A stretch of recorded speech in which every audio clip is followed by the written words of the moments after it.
लाई भनेको है बुझ्नु आइज आइज आइज आइज भन्छ नि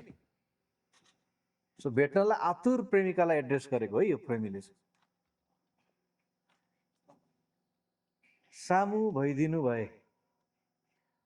सामु भइदिनु भए मौन बसिदिन्थ्यो किनकि तपाईँ आफै देख्न सक्नुहुन्थ्यो मेरो सासमा आएको सादगी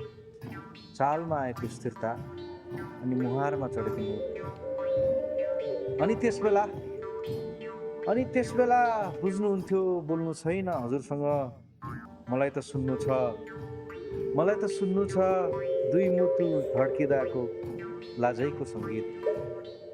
मलाई त साक्षी हुनु छ एकअर्काको फुत्केको भद्र मुस्कानको अनि पग्ली जानु छ एक बाजी हत्केलाको न्यानोमा हजुर थ्याङ्क यू